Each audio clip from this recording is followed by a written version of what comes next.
Bonjour à tous et bienvenue sur Muriel Scrap. Aujourd'hui, on se retrouve pour réaliser un tuto. On va faire cette petite boîte en forme d'oreiller. Le principe est très simple. La boîte fait environ 10 cm de haut, comme ceci, et 12 cm de large, avec environ 3 cm d'épaisseur. Donc vous pouvez glisser à l'intérieur plusieurs choses. Évidemment, vous pourrez ajuster les mesures en fonction de vos besoins, parce que franchement, cette boîte est très simple. Alors, elle vous tente? Allez, c'est parti! Pour faire la base de notre boîte, il nous faudra un morceau de 18 cm de large sur 26 cm de haut. Vous pouvez tout à fait commencer directement avec un papier déco. Par contre, faites attention, il ne faut pas que ce papier ait un sens. Sinon, comme on va plier le papier en deux, la moitié de votre boîte aura les motifs à l'envers. Vous positionnez les 26 cm tournés vers le haut et vous allez marquer un premier pli à 3 cm, puis à 13 cm et à 23. Vous retournez d'un quart de tour votre feuille. Vous vous alignez ici à 3 cm. Vous prenez votre lame, vous soulevez délicatement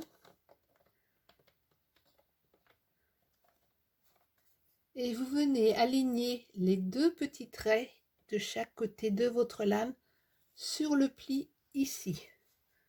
Vous enfoncez et vous coupez.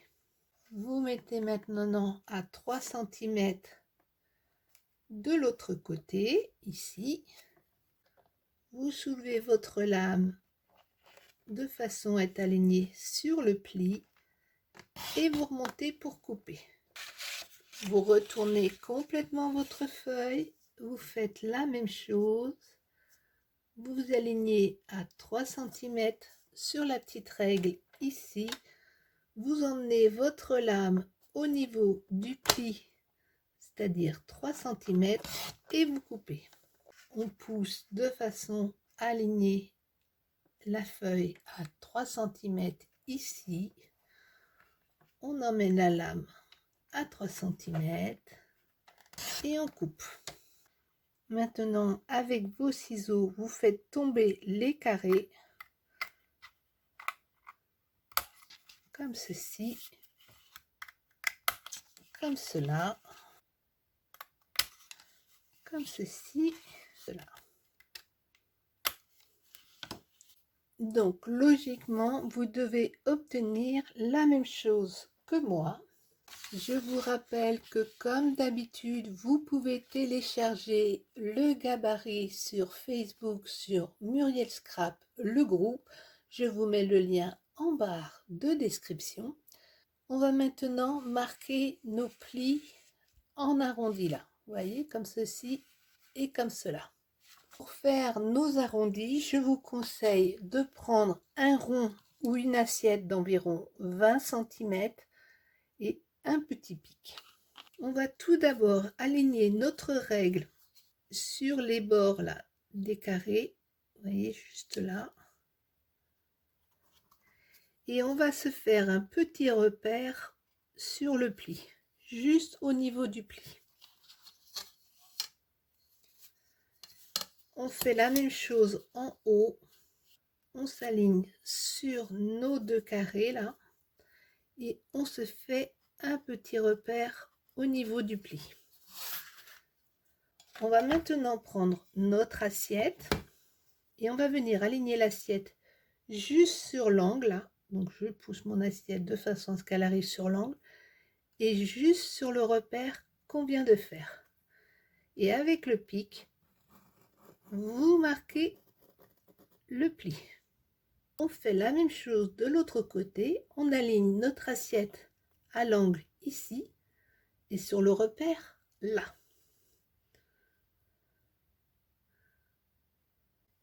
et on marque le pli. On remonte et on vient faire la même chose ici. On s'aligne à l'angle là et sur notre paire ici au niveau du pli. Et vous marquez votre arrondi. Même chose de l'autre côté.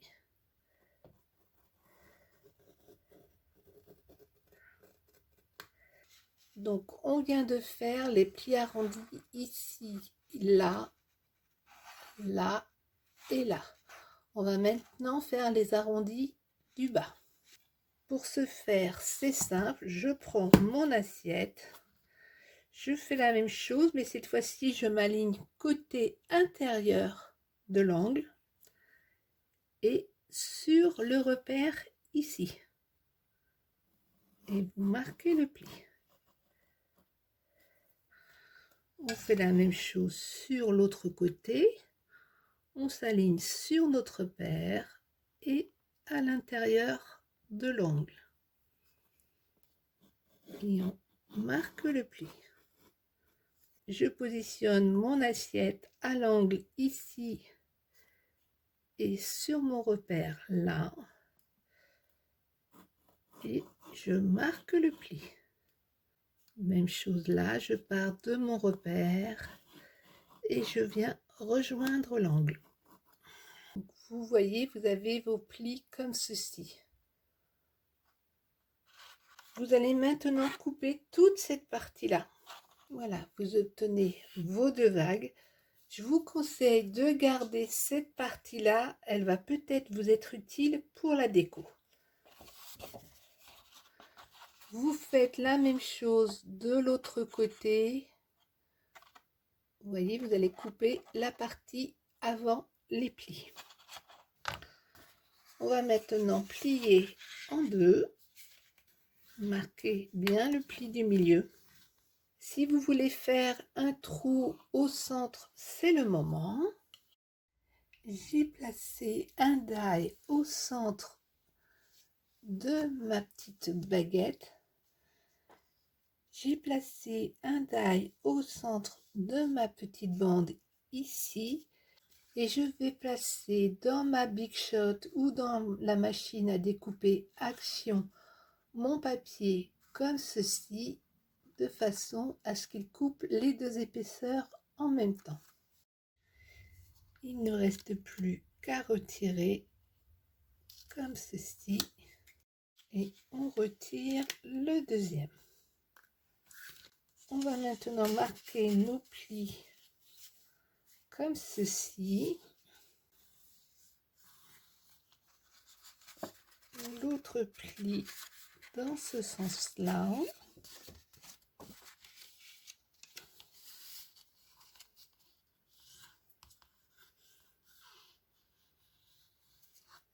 Notre petit sac prend forme. Ensuite, vous avez deux possibilités. Soit vous rabattez directement les plis arrondis vers l'intérieur comme ceci. Mais attention, si vous souhaitez mettre un papier déco ici sur la partie centrale, je vous conseille de laisser la structure à plat et de mettre votre papier déco. Personnellement, je pense que je vais embosser mon papier qui va venir ici. J'ai donc découpé deux rectangles de 9,5 cm de haut sur 11,5 cm de large. Alors, j'hésite pour savoir quel classeur d'embossage je prends. J'aime bien les petites boules. Là, c'est la neige, c'est plus classique. Ou j'ai celui-ci avec les petits papiers déco. Ah, c'est jamais évident de choisir ça, c'est ceux qui ont le luxe d'avoir le choix. Eh bien, c'est pas toujours facile. Non, je pense que je vais prendre les petites boules. Ça va être très bien. Donc, je glisse mon papier dedans et je le passe en machine. Donc vous voyez, les classeurs d'embossage vous changent directement votre papier. J'adore les classeurs d'embossage. Alors là, j'ai un problème puisque du coup, je n'ai pas l'arrondi qui va là. Ce n'est pas grave, je vais prendre mon papier à l'envers. Je prends la chute de tout à l'heure. Je prends mon crayon et je viens découper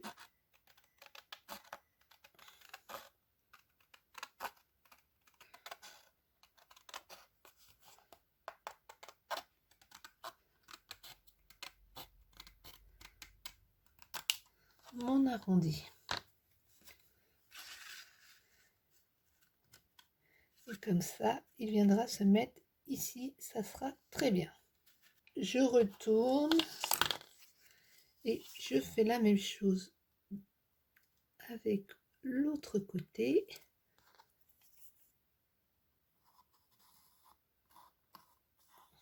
Et voilà, ça sera exactement le résultat que je souhaite. Évidemment, vous faites la même chose avec votre deuxième morceau.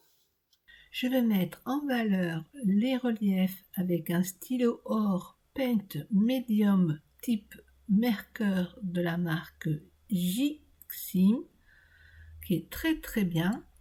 Mais vous pouvez aussi le faire avec les mousses Mahou que vous avez peut-être trouvé chez Action ou avec des patines. Vous prenez un peu de matière avec une cuillère, pas directement sur le doigt parce qu'il paraît que ça abîme les patines.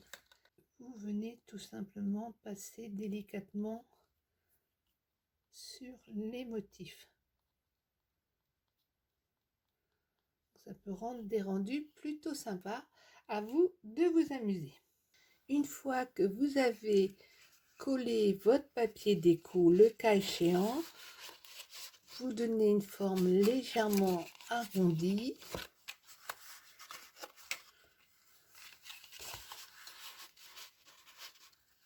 Pour faciliter l'ouverture de la boîte, l'idéal aurait été de faire des petites encoches ici. Donc vous voyez, moi j'ai collé, mais faites-les avant de coller. Donc vous imaginez que vous êtes à plat sur la face qui est sur le dessus, celle que vous voulez voir, que vous préférez. Vous venez faire une petite encoche. Alors si comme moi vous avez déjà collé, c'est pas grave, vous voyez, en scrap on peut toujours se rattraper. Je vais faire une légère encoche comme ceci. Je fais la même chose de l'autre côté et on a les deux encoches au même endroit. Vous mettez de la colle à l'arrière de ce pli-là et vous venez coller l'autre par-dessus. Vous faites bien adhérer. Maintenant que c'est collé, vous allez tout simplement pousser le rond ici vers l'intérieur et l'autre rond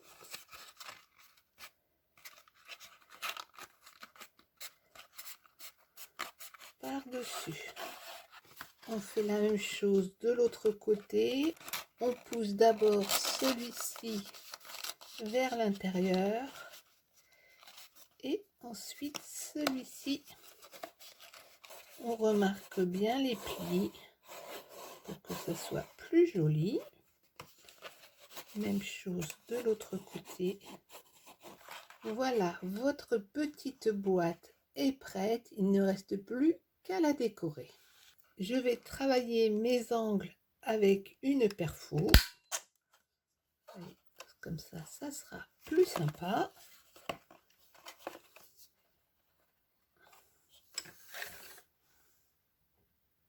Voilà, ma petite boîte est terminée. Je suis juste venue rajouter une petite étiquette avec Joyeux Noël, des petits strass par-ci, par-là. Et oui, c'est Noël, on peut être bling bling. Donc vous voyez, elle est assez épaisse pour pouvoir glisser des bons chocolats à l'intérieur. J'espère que vous avez aimé ce tuto. N'hésitez pas à liker ou commenter la vidéo. Vous savez que je prends toujours grand plaisir à vous lire et à vous répondre. PS, pour celles qui n'ont toujours pas réclamé leur livre gratuit pour réaliser plus de 50 boîtes, eh bien, vous pouvez toujours le demander. Je vous mets le lien à la fin de cette vidéo et également en barre de description. Et on se retrouve très très vite. Ciao, ciao!